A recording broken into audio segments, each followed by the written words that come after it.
Excise శాఖలో భారీగా బదిలీలకు సంబంధించిన బ్రేకింగ్ చూస్తూ ఉన్నాం. బదిలీలు చేస్తూ తెలంగాణ సర్కార్ నిర్ణయం తీసుకుంది. 159 మంది అధికారులను ట్రాన్స్ఫర్ చేస్తున్నట్లు సర్కార్ ప్రకటించింది.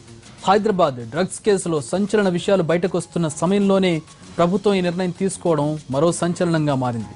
చాలా రోజుల నుంచి బదిలీలు లేకపోవడం, డ్రగ్స్ కేసు విషయంలో సీఎం సీరియస్ గా తీసుకోవడంతో ఈ ట్రాన్స్ఫర్లు జరిగినట్లు చెబుతున్నారు.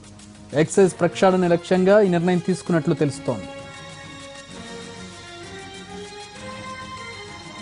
అయితే తెలంగాణ శాఖలో ఎక్సైజ్ శాఖకు సంబంధించినటువంటి బదిలీలకు సంబంధించిన పూర్తి వివరాలు మా ప్రతినిధి రమేష్ వైట్ల అందిస్తారు.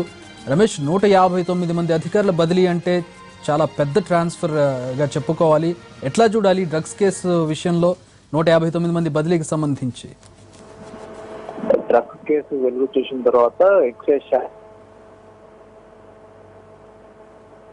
మొత్తం 159 మంది అధికారులను బదిలీ చేస్తూ కొద్దిసేపు క్రితం ఆదేశాలు తీసుకున్నట్టుగా తెలుస్తుంది. ఇందుకు సంబంధించి అకౌంట్స్ ఎవరో ఒక నిర్ణయం తీసుకున్నారు. అయితే ప్రధానంగా చూసినట్లయితే ఇన్స్పెక్టర్, ఎస్ఐ, సూపరింటెండెంట్ స్థాయిలో ఈ బదిలీ జరిగినట్లుగా ప్రధానంగా మనకు వస్తున్న సమాచారం. అయితే వీళ్ళంతా కూడా కీలకంగా ఎక్కడికెక్కడ గ్రౌండ్ స్థాయిలో ఉండి డ్రగ్స్ కావచ్చు, గుడంబా కావచ్చు, ఇతరత్ర అక్రమ రవాణా లిక్కర్స్ ని పూర్తి అరికట్టాల్సిన అధికారులు అయితే వీళ్ళు ఎక్కడ కూడా సరిగా పనిచేయట్లేదు, ఎక్కడ కూడా వీళ్ళతో విమర్శలు వస్తున్నాయి, వీళ్ళు సరైన దిశలో మార్గదర్శకత్వంలో వెళ్ళట్లేదు.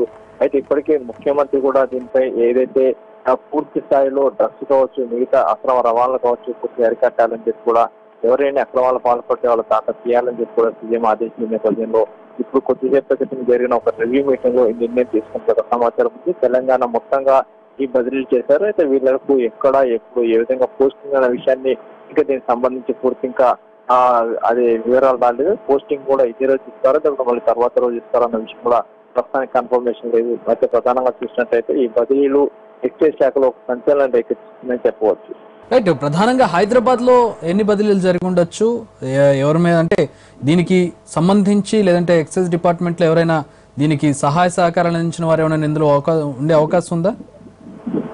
ఇప్పటికీ ఈ హైదరాబాద్ నగరంలో చాలా మందికి బదిలీ. హైదరాబాద్ లో ఉన్న ప్రతి పోలీస్ స్టేషన్, హైదరాబాద్ లో దాదాపు 10కి పైగా పోలీస్ స్టేషన్స్ ఉన్నాయి, ఎక్సైజ్ పోలీస్ స్టేషన్లు ఉన్నాయి. దీంతో పాటు రంగారెడ్డి చుట్టుపక్కల ప్రాంతాలకు సంబంధించిన పోలీస్ స్టేషన్లు ఉన్నాయి. వీటన్నిటికి సంబంధించి కూడా ప్రస్తుతానికి బదిలీలు జరిగినట్టుగా చెప్తున్నారు. ఎవరిని ఎక్కడ పాత పోస్టులు లేరు, అందరూ అతి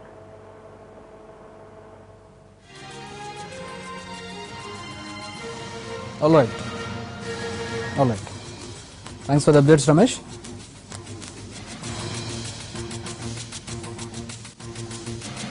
నూట 159 మంది బదిలీలకు సంబంధించిన బ్రేకింగ్ చూస్తూ ఉన్నాం. డ్రగ్స్ కేసు విచారణ జరుగుతున్న నేపథ్యంలో సిఏలు, ఎస్ఐలు, సూపరింటెండెంట్లలో 159 మందిని బదిలీలు చేశారు తెలంగాణ ఎక్సైజ్ శాఖ. దానికి సంబంధించిన బ్రేకింగ్ చూస్తూ ఉన్నాం. ఎక్సైజ్ శాఖ ప్రక్షాళనకి ఇది ఒక ఉదాహరణగా చెప్పుకోవచ్చు. మొత్తం 159 మందిని బదిలీ చేశారు. భారీ బదిలీగా చెప్పుకోవచ్చు ఇది. అయితే బదిలీలకు ఆస్కారం కూడా ఉంది, త్వరలో బదిలీలు జరగాల్సి ఉంది. కానీ ప్రస్తుతం డ్రగ్స్ కేసు నడుస్తూ ఉంది. అందులోనూ ఎక్సైజ్ డిపార్ట్మెంట్కి సంబంధించిన వారు కూడా ఇన్వాల్వ్ కాకపోతే ఇంత మొత్తంలో భారీగా డ్రగ్స్ ఉపయోగించడం, పెడ్లింగ్ చేయడం అనేది సాధ్యం కాదు అనే దానిపై అందరూ ఒకటే దగ్గర ఉండడం కాకుండా వారిని బదిలీలు చేస్తూ ట్రాన్స్ఫర్, జంబ్లింగ్కి సంబంధించిన బ్రేకింగ్ చూస్తూ ఉన్నాం. ఎవరిని ఎక్కడ పోస్టింగ్ ఇస్తారనేది ఇంకా ఖరారు కాలేదు. బహుశా ఈ రోజు లేదా రేపట్లో అది ఖరారయ్యే అవకాశం కనపడుతుంది.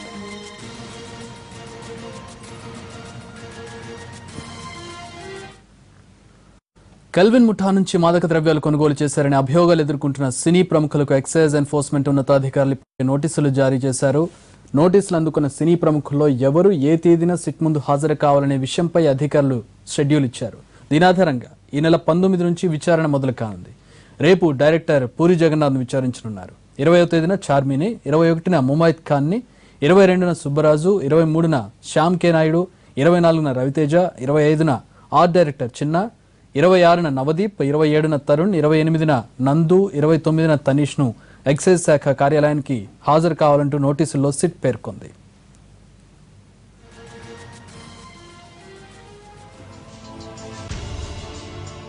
అయితే ఈ విచారణకు సంబంధించి ప్రతిరోజు ఉదయం 10:30 గంటల నుంచి విచారణ ప్రారంభమవుతుంది.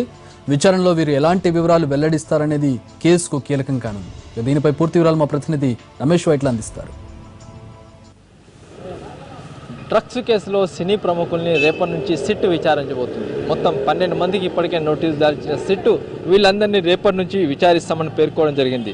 దీంట్లో రేపు ఉదయం 10:30కి డైరెక్టర్ పూరిని విచారిస్తామని పేర్కొంది. అయితే పూరి ప్రస్తుతానికి అందుబాటులో లేడు. అతను వేరొక షూటింగ్లో ఇతర రాష్ట్రంలో ఉన్నాడు. అయితే అతను సంబంధించి ఎవరైనా వస్తారా లేకుంటే అతను ఇక్కడికి వచ్చి తన మనుషులు ఒక న్యాయవాది కానీ ఇక్కడికి వచ్చి సమయం కావాలని కోరే అవకాశం ఉందా, ఇలాంటి దానిపైన ప్రస్తుతానికి ఎలాంటి క్లారిటీ లేకుండా పోయింది. మరోవైపు చూసినట్లయితే సిట్టుకు సంబంధించి రేపటి నుంచి 12 మందిని విచారించబోతున్న నేపథ్యంలో ఎక్సైజ్ కమిషనర్ చంద్రబాబు ఇప్పటికే హై లెవెల్ రివ్యూ కమిటీ కూడా ఒకటి ఏర్పాటు చేయడం జరిగింది. ఈ రివ్యూ కమిటీలో మొత్తం అడిషనల్ కమిషనర్లు, ఎక్సైజ్ ఎన్ఫోర్స్మెంట్ డైరెక్టర్గా ఉన్న అకున్ సబర్వాల్తో కలిసి మొత్తంగా ఒక సమావేశం ఏర్పాటు చేశారు. ప్రస్తుతానికి సమావేశం కొనసాగుతుంది. ఈ సమావేశంలో పలు కీలకమైన నిర్ణయాలు కూడా తీసుకోబోతున్నారు. దీంట్లో ఏ విధంగా అయితే డ్రగ్స్ను పూర్తిగా రాష్ట్రం నుంచి కావచ్చు, హైదరాబాద్ నుంచి తరిమివేయాలని చెప్పి సీఎం ఒక ఆదేశాలు జారీ చేశారు. ఎంతటి వారినైనా వదిలిపెట్టద్దని చెప్పి సీఎం ఆదేశాలు ఇచ్చిన నేపథ్యంలో ఇక్కడ ఏదైతే కమిషనర్ ప్రస్తుతానికి ఎక్సైజ్ ఎన్ఫోర్స్మెంట్ అధికారులతో పాటు ఎక్సైజ్ అధికారులతోటి ఒక సమావేశం ఏర్పాటు చేసి తమ ఫ్యూచర్ ప్లాన్ కూడా ప్రస్తుతానికి వివరిస్తున్నారు. దీంట్లో ప్రధానంగా డ్రగ్స్ అనేది ఎక్కడ ఏ కోశాన్ని కూడా ఉండకుండా చర్యలు తీసుకోవాలని కూడా చెప్తున్నారు. అయితే దీంట్లో ప్రధానంగా చూసినట్లయితే రేపటి నుంచి సినీ ప్రముఖుల్ని విచారించబోతున్న నేపథ్యంలో ఇక్కడ ఉండాల్సిన చర్యలు కావచ్చు, లేకుంటే సినీ ప్రముఖుల్ని ఏ విధంగా విచారిస్తున్నారు, ఏ లెవెల్లో విచారిస్తున్నారు, విచారించే దశలో తీసుకోవాల్సిన చర్యలు ఏంటివి అన్న దాని మీద ప్రధానంగా ప్రస్తుతానికి చర్చిస్తున్నారు. అయితే ఎక్సైజ్ ఎన్ఫోర్స్మెంట్ డైరెక్టర్ మాత్రం సినీ ప్రముఖులను విచారించబోతున్న దాని తీరుతెన్నులపైన ప్రస్తుతానికి కమిషనర్కు పూర్తి స్థాయిలో వివరిస్తున్నారు. దీంట్లో 3 దఫాలుగా సినీ ప్రముఖుల్ని ఒక్కొక్కరిని 3 దఫాలుగా విచారిస్తున్నాం. దీంట్లో ఒక్కొక్కరిని 3 దఫాలు విచారిస్తున్న సమయంలో ఆడియో వీడియోను తప్పనిగా రికార్డ్ చేయబోతున్నాం. ఈ రికార్డింగ్ కూడా పూర్తిగా ఏదైతే ప్రధానంగా చూసినట్లయితే కోర్టులో దీనికి రికార్డింగ్ ఎలక్ట్రానిక్ ఎవిడెన్స్ కూడా సమర్పిస్తాం. ఒకవేళ నిందితులు కావచ్చు, లేకుంటే వచ్చిన విచారణ ఎదుర్కొంటున్న వాళ్ళు కావచ్చు, ఎప్పుడైనా తమ మాట మార్చే అవకాశం ఉంటుంది. కాబట్టి అలాంటి దానికి ఆస్కారం లేకుండా ఆడియో వీడియో కూడా రికార్డ్ చేస్తున్నామని పేర్కోవడం జరిగింది. దీంట్లో రేపటి నుంచి విచారించబోతున్న మొత్తం 12 మందికి సంబంధించి ఇప్పటికే ఎవరెవరు ఏ రోజున విచారించబోతున్నాం అని ఒక డాటా కూడా తయారు చేసుకున్నారు. ఒక ఆర్డర్ కూడా పెట్టుకోవడం జరిగింది. దీంట్లో చూసినట్లయితే రేపు పూరిని విచారిస్తారు, తర్వాత చివరి రోజున నందు తనీష్ను విచారిస్తారు. అయితే కెల్విన్తో వీళ్ళకున్న పరిచయాలు కావచ్చు, కెల్విన్ దగ్గర నుంచి వీళ్ళ తీసుకున్న డ్రగ్స్ కావచ్చు, వీటన్నిటి మీద పూర్తిగా వివరాలు సేకరించి దానికి సంబంధించిన ఆధారాలు సేకరించి తదుపరి చర్యలు తీసుకుంటామని అధికారులు చెప్తున్నారు. కెమెరా పర్సన్ రాకేష్ రోషన్తో రమేష్.